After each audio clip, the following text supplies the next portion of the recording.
Bismillahirrahmanirrahim. Qala al-mu'allifu rahimahullahu ta'ala wa nafa'ana bi ulumihi amin ya Allah ya rabbal alamin. 18 ya panghanapna ya. Wa qulu sareng ngadawu ulama adzikru ari dzikir eta saiful muridina. Pedangna para muridin kabeh jalma nu hayang usul ka Allah. Geus urang manaon deui ayeuna teu bisa urang teh mangkat ka Palestina atuh minimal urang budak kuwirid we euy lamun ditingali geura nya. Kasauran ayeuna Syekh Ahmad Tijani geuningnya dina nalika ngadukung kana perjuanganna Islam hayang merdeka Indonesia hayang merdeka anjeunna ngadawukeun kieu pasukan teh aya 2 aya pasukan dohir aya pasukan batin. Ingat, berjuang fisabilillah aya ku cara perang langsung yang harapan musuh, berjuang fisabilillah aya nu jalan udara nyaeta ngeundeurkeun arasna Allah ku cara dzikir ka Allah. Sabab yakin adzikru saiful muridin gitu. Bihi kaina itu kalawan teu dzikir yuqatiluna bisa merangan tah itunya muridin nu kabeh teh ada ahum kana sakabehna itu musuh muridinnya. Minal jinni wal insi jin manusia keele tuh. Nah, ku dikir mah ya Allah ya Rabbana. Mata kurang kudu bener-bener dikir ya di dia teh. Wa bihi sareng ku sabab dikir eta yadfauna nolak itu dikir teh al-afata. Ana pirang-pirang penyakit panca bahaya. Alati anu tatruku anu datang itu apa teh hum ka itu muridin. Wa qalu sareng ngadawuh ulama teh. Innal balaa kana sanyana balai teh eta idana jala di mana turun balai ala qaumin kaiji kaum. Wa fihim sareng eta tetep di itu kaum zakirun ari anu dikir. Ada maka mengkol anu ti itu kaum teh naon al bala ubalai. Lamun ayeuna turun balai teh ka hiji kaum, tapi di eta kaum teh aya anu dikir ka Allah, anu eling ka Allah, maka moal wantuneun tah eta balai teh sumping ka eta kaum teh kusabab kahalangan ku jalma nu dikir. Gitu. Jadi lamun aya nu jalma daya ka masjid, daya wiridan ulah sok keheul urang teh. Geus bisa kumadi urang dikir ka Allah. Geus samampu kumaha urang keur ngabebaskeun nu ngaranna lembur tina panca bahaya teh. Buat teuing anu nyegah kana panca bahaya, ayana maling, ayana penyakit asup ka hiji kaum ka hiji lembur teh buat teuing tah anu jalma nu daek dikir dina waktu peuting, dina waktu isuk-isuk, dina waktu beurang, dina waktu burit. Eta nu ngahalangan kana bari teh. Ulah sok keul ka batur urang teh. Suudon ka batur komo. Ya Allah ya Rabbana. Bisa jadi batur geus bisa ngahalangan sapertikeun kitu balaina turun. Baqulu ngadawu ulama teh, inna dzikra sanyana dzikir eta idza tamakana di mana netep tah dzikir teh minal qalbi dina hate. Ingat ya. Lamun dzikir geus manco ayeuna dina hate. Cicing dina hate teh soro maka jadi naon asyaitonu setan. Sasyaitunul setan si setan teh eta yasro kalengger si setan teh. Lamun hate geus dipinuhan ku dikir setan teh lieur eta teh euy. Lengger gitulah jiga nu diteungeul sirahna meureun. Lieur kawas mabok perjalanan mabok laut. Tapi idagana di mana deukeut si setan teh minadzakiri tina di jalma anu dikir kama yasru seperti kalenggerna saha insanu. Yusru seperti dilenggerkeunana sa insan idadana di mana deket menut insan sa syaitanu setan patajdami maka kumpul dah dari kumpul alaihi ka itu setan alaihi ka itu setan sa syaitanu pirang-pirang setan. Jadi kieu teh nama ieu lamun ayeuna deket-deket setan ti jalma nu dikir maka liurna eta setan sapertikeun liurna manusia di mana didekeutan ku setan deui. Sok ayeuna tempo ayeuna jalma nu tara dikir ka Allah. Jalma anu sok loba poho ka Allah, pasti ngeuluna teh lieur we jeung lieur. Hayu we loba masalah. Bisa dicirikeun jalma loba masalah teh nu tara dikir ka Allah.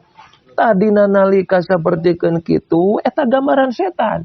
Gambaran setan mun cicing digigireun jalma nu dikir teh eta lieur sapertikeun manusia nu lieur. Kitu tah euy.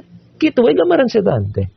Maka di mana ayeuna jalma geus teu dikir ka Allah, dekeutna eta manusia teh jeung setan patazdami alai syayatin. Maka setan teh bakal ngumpulkeun setana deui. Yo ka dieu yo aya tempat nongkrong nu betah yo.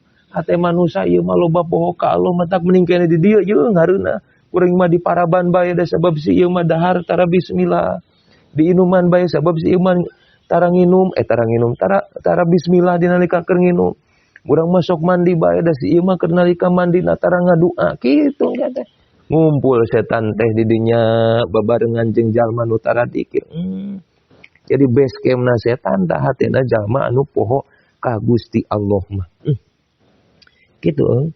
Payakuluna tuluy ngucap si setan teh ngucap ma eta naon baluhu ari tingkahna itu setan.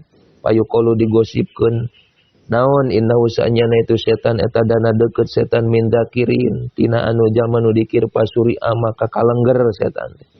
Ripuh aing mah yeuh ya. Di deukeuteun jalma nu dikir mah ripuh. Kalah lieur urang teh kitu cek setan kitu.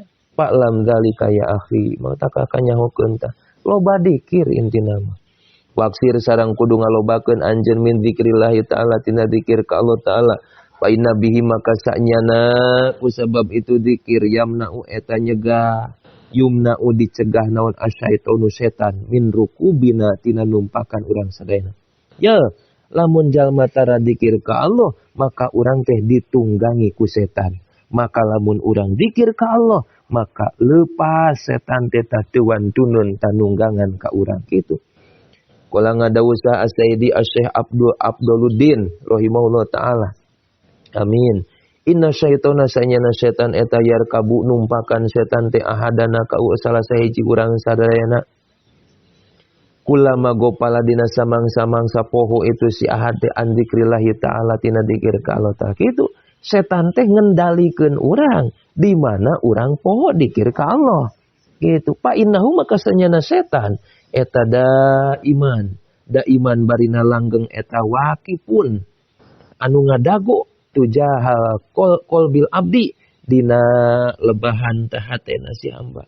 Jadi setan teh nangkring di hareupeun urang teh. Nangkring nempuan tah ngadagoan melebahan hate teh di mana ieu manusia keur lengah ka Allah, di mana ieu manusia keur poho ka Allah, buru-buru setan teh asup. Maka di mana aya dikiran eta setan teu wantun lebet ka eta hatena si hamba. Wa kullama ghafala dina samangsang masa poho si abdun teh an zikrillah tina zikir ka Allah taala istahwada maka nguasai setan teh alaika si abdun tuh ditunggangan gitu. Jadi urang teh dikendalikeun ku setan. Ari jisim-jisim urang ari dikendalikeun ku batur naon bedana urang jeung robot. Kita nyooti kotok dikendalikeun batur mah. Kita ayeuna nyook kocomeran, kita nyolokan bool hayam terus gitu. Itu doh. Jadi ulah hayang urang dikendalikeun ku setan dina harti terus kudu eling ka Allah. Wa kullama dzakara di mana samangsa dikir dina nalika dikir itu si abdu teh Allah taala ka Gusti Allah taala nazala maka turun dah si setan teh anu ti si abdu turun dah sieun panas dina nalika aya zikir mah.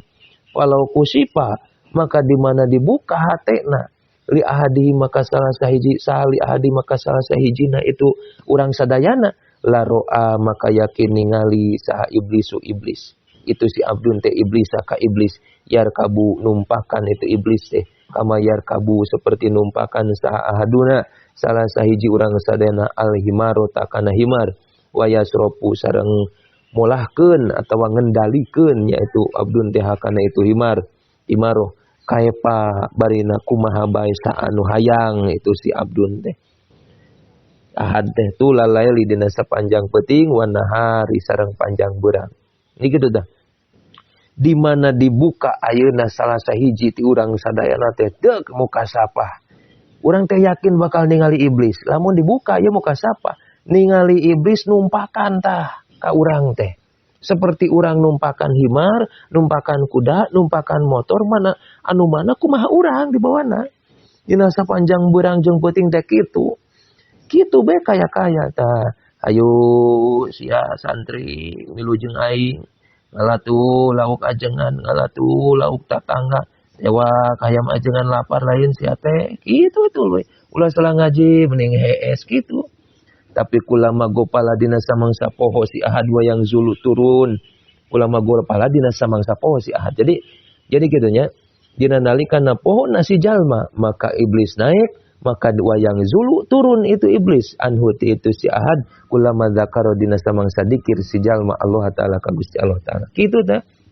Oh lamun dikir mah turun mungeun iblis ge panaseun tapi lamun teh mah poho teh dikir maka iblis bakal terus nunggangan ka eta jalma. Ya Allah, ya Rabbana kitu sing orangnya ya Allah. Wajma sareng sepakat sahal kaum ala anna dzikro sanyana dzikir ka Allah eta miftahul ghaibi jadi pembukanya kuncina kaayaan anu samar tanya. Jadi kuncina nu kaayaan kana kaayaan anu samar miftahul ghaibnya. Jadi orang teh bisa nyaho kanu samar-samar teh ku ayana orang zikir ka Allah. Wa jadibul khairi jarang nariknya atau miftahu jadi bil khairi gitu nya jadi kuncina perkara anu narik kana kealusan. Miftahu terus jadi miftahul anisu wa anisul mustaukhisi gitu di.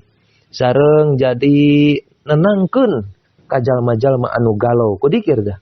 Miftahul ghaibi wa jadibul khairi gitunya nu narikna kana kaalusan ulah di eta mengadinya jadi kana annadzikro janibul khairi gitu jadi nenangkeun jalma nu galau wa jamiun sareng ngumpulkeun lisitati sohibihi kana kacouna tah nu ngabogaan zikir hate nu keur kacau hate nu keur galau bisa kabuka ku ayana urang zikir ka Allah tuh.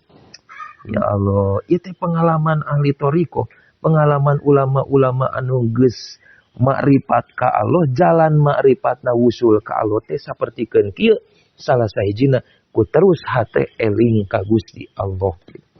Ya Allah ya Rabbal mudah-mudahan we urang kabarokahan euy ku kieu teh terus urang teh sing ingat ka Allah. Manakala we tuh we. Wa idza golaba sareng di mana ngalindih dikir teh ala dzakiri ka jalma anu dikir imtajaja maka campur tah biruhi dzakiri kana ruhna jalma nu dikir naon hubu ismil madkuri cinta na kajenengan anu didikiran kitu lamun geus ngalindih tah kana hate lisan geus biasa ngucapkeun kalimah thayyibah tuluy hate geus nepi tah geus ngahiji kitu maka bakal campur ruhna jalma nu dikir urang teh anu selalu ingat ka Allah bakal aya rasa cinta kadat Allah nu selalu diingat-ingat ku urang nu didikiran ku urang. Ya timbul rasa mahabbah. Aya rasa mahabbah teh eta kulobana dikir urang ka Allah.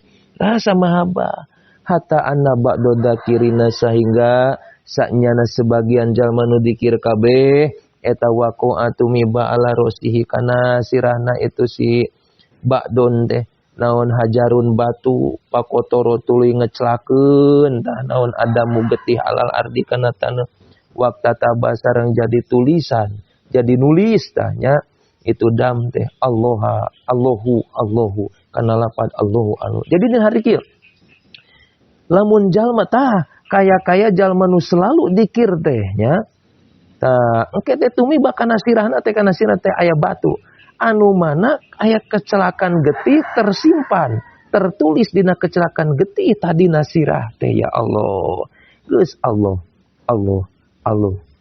terus kayak gitu kayak gitu seperti geningnya dina akhir zaman bijilna dajjal bakal nyirian kafir iman Allah mukmin kitu tah kayak orang tertulis urang teh Allah dina hate teh tembus tah kitu tulisan Allah teh ya Allah walau lam yakun maka lamun teu kabuktosan eta min syarafi dzikri tina kamuliaan dzikir ala illa annahu angin sanya-nyana itu dzikir teh eta la yuwaq kotu teu di waktu-waktu dzikir teh biwaktin kalawan waktu lakana maka kabukti yakin kabuktosan naon dalika itulah yuwaqotu teh eta kifayatun cukup bisyarafihi dina kamuliaanna itu dzakir itu zikir. Kia jadinya lamun teu kabuktosan si jalma teh tina kamuliaan zikir, lamun teu kabuktosan tina kamuliaan zikir, tina sapalina kamuliaan zikir, naun illa annahu tah ieu nya angin sanya-nyana zikir teh geus teu di waktu-waktu kurang teh. Jadi setiap waktu orang selalu zikir ka Allah, maka eta mangrupakeun hiji kecukupan dina kamuliaan zikir, dina hardi berarti eueuh hiji waktu oge urang teh poho ka Allah. Jadi engke mah geus biasa lain ngan saukur bada salat urang dikir teh. Geus kabiasaan kumaha bae tingkah urang, maka urang bakal terus eling ka Allah. Wajma'u jeung sepakat ulama teh ala annahu kana sanyana kalakuan jeung tingkah eta layam bagi henteu mesti urang teh naon tarkuhu ninggalkeun itu zikir walau ma'al goflati sarta sanajan poho. Sanajan ngurangan saukur lisan wungkul tapi teu meunang urang ninggalkeun zikir isukan ge iraha-iraha bakal tembus tah lisan teh nepi kana hate. Paham dah ku anjeun teh. Dina harti ingat ulah eureun dikir sanajan hate masih kene poho ka Allah tapi terus dikir mah ulah dieureunnan. Gitu ya Allah. Mudah-mudahan urang wasilah ieu istiqomah eling ka Allah sehingga urang terus disebut jalma-jalma anu tukang zikir ka Allah, tukang eling ka Gusti Allah. Amin ya Allah ya rabbal alamin. Wallahu a'lam bishawab.